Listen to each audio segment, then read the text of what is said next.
வணக்கம் ஃப்ரெண்ட்ஸ். இன்னைக்கு என்னோட 19வது நாள் பயணத்தை ஆரம்பிக்கிறேன். நான் இப்போ மால்டான்ற ஏரியாவுக்கு பக்கத்தில் இருக்கேன்.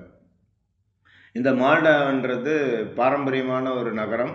மேற்கு வங்காளத்தில் இருக்கிற 6வது பெரிய நகரம். இந்த நகரத்தில் மாம்பழம் ரொம்ப ஃபேமஸாம்.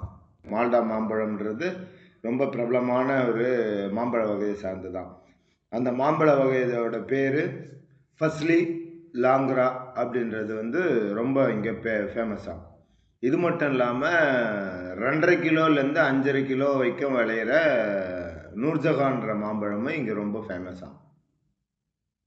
இன்னைக்கு எனக்கே இது ஒரு புது அனுபவம், புது விஷயம் தெரிஞ்சுக்கிட்டேன். நீங்களும் தெரிஞ்சுப்பீங்க. இப்போ நான் இங்கேருந்து சிலிகுரியை நோக்கி பயணம் பண்ணுறேன்.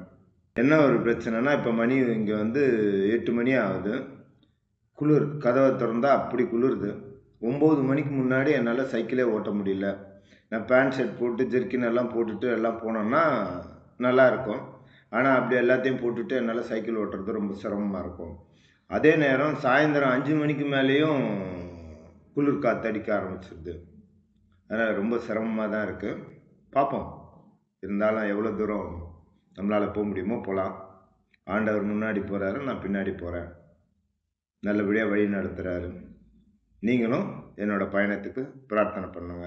இன்னைக்கு ஒரு ஸ்பெஷல் இருக்குது. என்ன அப்படின்னா, நான் 2000 கிலோமீட்டர்ஸை இன்னொரு 50 கிலோமீட்டர்ஸில் கிராஸ் பண்ணுறேன்.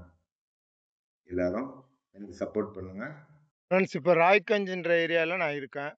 ஆனால் இந்த ஏரியாவில் பார்த்தா நெல்லும் இருக்கு. ஆனால் இந்த செடி நிறைய இருக்கு. இது இஞ்சியா, மஞ்சளா,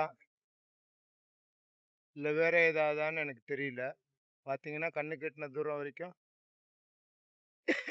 இதுதான் இருக்கு. இந்த பக்கம் ஃபுல்லாக பார்த்தீங்கன்னாலும் அதுதான். நடுவில் நடுவில் நெல் இருக்கு. வித்தியாசமாக தெரிஞ்சதுனால உங்களுக்கு படம் பிடிக்கிறேன். இது NH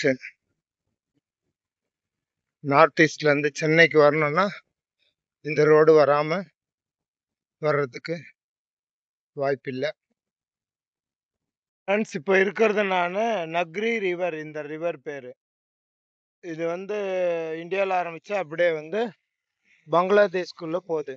அந்த பக்கம் போனால் பங்களாதேஷ் தான். இங்கிருந்து 8 கிலோமீட்டர் பங்களாதேஷ். இந்த நதியும் பங்களாதேஷ்குள்ள ஓடி இந்தியாக்குள்ள திருப்பி பங்களாதேஷ்குள்ள ஓடி இப்படி மாறி மாறி வளைஞ்சு வளைஞ்சு ஓடுது.